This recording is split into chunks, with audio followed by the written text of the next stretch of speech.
Hello and welcome, guys. Today we're going to be talking about Black Mirror Season 5, Episode 3, titled Rachel, Jack, and Ashley 2. Let's just hit the ground running and get started. Also, I do apologize technology-wise. I'm going to be moving my screen all over the place, so apologies in advance for that. But, So obviously the big four are that we went over in class are technological determinism, critical theory, and biopower, social construction of technology, and actor network theory. I want to explain first that there is a combination of all of these things inside the episode. It was a really well done episode that brought up many themes. However, I want to focus this lecture on critical theory and biopower due to the fact it just fits the best, and I'll get into that of why.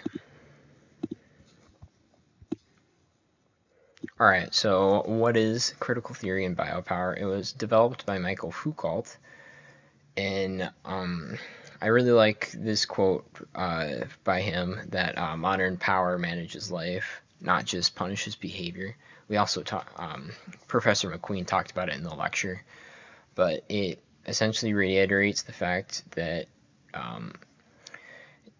it's kind of changed how like in the past there used to be like direct punishments involved in certain behavior.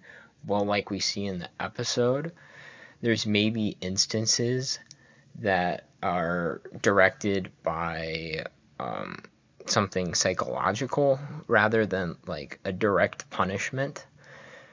And I'll get into that as well, but Foucault's concept of biopower is about how institutions regulate bodies, behavior, life itself. This regulation can be through discipline, services, and normalization. In the episode, Rachel, Jack, and Ashley 2 shows us how technology makes all of this possible, both by controlling Ashley O directly and by shaping fans like Rachel. Ashley O's life is the perfect example of this because she's kind of like the ideal person, the perfect person that everyone strives to be. But Ashley 2, so the robot doll, is like the mirror image of this person. People seem to be buying this tool, this Ashley 2 doll, because they feel like they're friends with the mighty Ashley O in this instance. Ashley O is more of a commodity than a real person due to these dolls. These dolls are literally turning Ashley into a mass-produced cultural object. Fans like Rachel are shaped by this idea of fulfillment that comes through buying Ashley 2, and they're trying to get as much merchandise as they possibly can to feel closer to Ashley. Ashley 2 dolls represent biopower not just on the individual level, but also through populations. They turn Ashley O into a replicable cultural product that helps millions, or that reaches millions at home, normalizing her model of success and identity to fans like Rachel. But alright, here we go. We're going to be talking a little bit about the actual scenes now. So the opening scene starts with Rachel. She's in the cafeteria all by herself. We later learn that she's like new to the school, and that's kind of why she's lonely, I guess. But she leaves the cafeteria and she sees somebody putting up a sign. On that sign is actually like a talent show poster. So the person putting up the sign asks Rachel, "Do you want to join the talent show?" And Rachel actually just leaves. She doesn't respond to this person. So obviously in this instant, she's feeling pressured by her peers to enter the talent show. But the watching and like the judgment of her peers make her feel a little inadequate, maybe some self-consciousness involved in that. so we can kind of see where she's at before she even gets this Ashley 2 doll. Where Ashley 2 gives her like direct feedback, like you can do it, or there's instances where she like criticizes her shyness, that sort of thing. So this is all like the disciplinary gaze, which goes with biopower. Rachel behaves differently knowing that she's being observed, even though this observation is made by an AI doll. The doll is very present. Presence enforces Rachel into conformity. Rachel judges herself through the eyes of Ashley too. So she's like always feeling like this is why, like, in the talent show scene where like she actually does the talent show and she fails at the talent show, she's like, I let Ashley down. What do you mean? Ashley doesn't know who you are, and you're referring to an Ashley 2 AI doll. Like, you didn't let anyone down in this instance. It's like she's not even worried about her peers. She's not worried that she let her sister down or whatever. She's worried about the doll. That's what's kind of unhealthy about that. But the surveillance doesn't necessarily punish her. It kind of reshapes her behavior. So, like I said with that instance, she's actually punishing herself rather than just like someone punishing her, you know.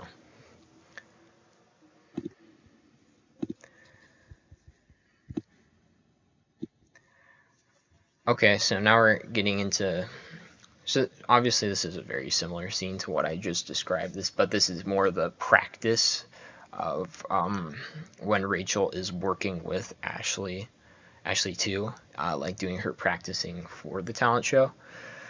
So she's like using that dancing app and that sort of thing. But this idea is kind of representative of self-regulation, especially when she's like doing the dances, doing the practice in front of Ashley.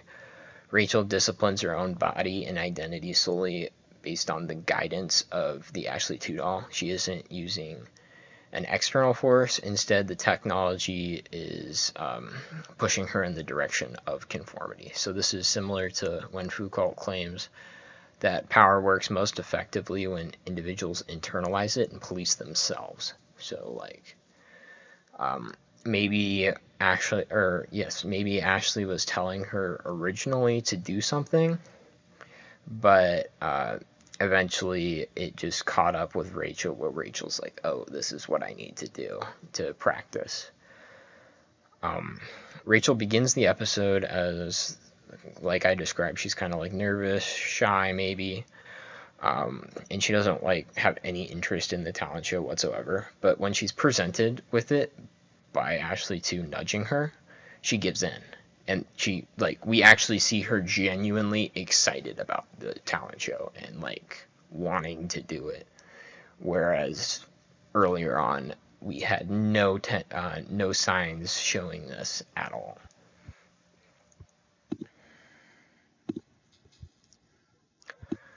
Alright, so this is honestly the biggest reason why I think biopower fits the best with this particular episode is due to the docile body example of Ashley O. But so in the episode, Ashley O, this is the real Ashley, not the robot. She's forced onto these pills by her aunt, and with that, she wasn't taking her pills, so eventually her aunt like drugs her essentially and like puts her in this coma-like state and sedates her. Well, in the process of while she's being sedated and kept in bed, her aunt and her technicians are extracting music from her brain, and this is like the perfect demonstration of docile bodies. Ashley, in this representation, is a docile body. She's unable to speak or move, making her feel very compliant and passive. This is useful for Ashley's aunt because all she's using Ashley for in this instance is lyrics. Like, she's able to manipulate the songs to her own way to change the tone of the song, make it a little pop song that she can sell. So Ashley's body no longer serves Ashley at this point. She is being optimized in productivity under an external influence. This is the literal demonstration of how Foucault's idea that disciplinary regimes produce docile bodies that are subjected in practice to institutional ends. Obviously, the institutional end in this instance would be Ashley's aunt and the company that Ashley's aunt is running, like the sales that go probably similar to like the Ashley 2 doll and that sort of thing. But what's scary about this is we actually don't even get to see how far Ashley's aunt is willing to go, like, because obviously with this image we see Ashley as like this hologram. So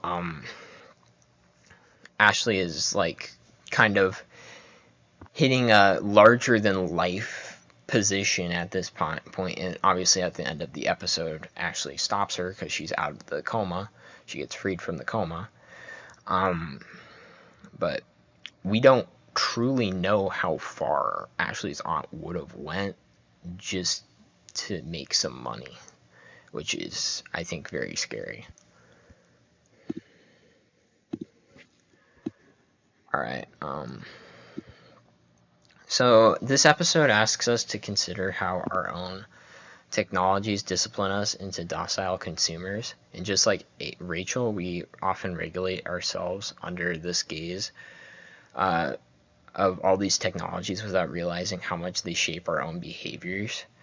The episode mirrors our own relationship with like pop stars, influencers, merchandise, any of those sort of things. We're encouraged to reflect on how we buy products. So similar to like Rachel, how she buys all the products to feel closer to Ashley O. Is that really something that's true? Is that really something that she is? Is she actually being closer to Ashley O by buying these dolls and like all this posters, all these things? Probably not, right? Well, watching Rachel self-regulate under Ashley 2 makes us think how we should model our own lives under these cultural icons. I'm not saying don't buy things because of a cultural icon. It's just it might not be the direct message that you think it is. So the show positions us to question how much of our identity is shaped by the disciplinary gaze of media, our peers in technology. The goal is obviously to kind of be as individual of a person as you can be. So just keep those things in mind in your life, and hopefully you learn something from hearing me talk about this mini lecture. And thank you guys so much for listening.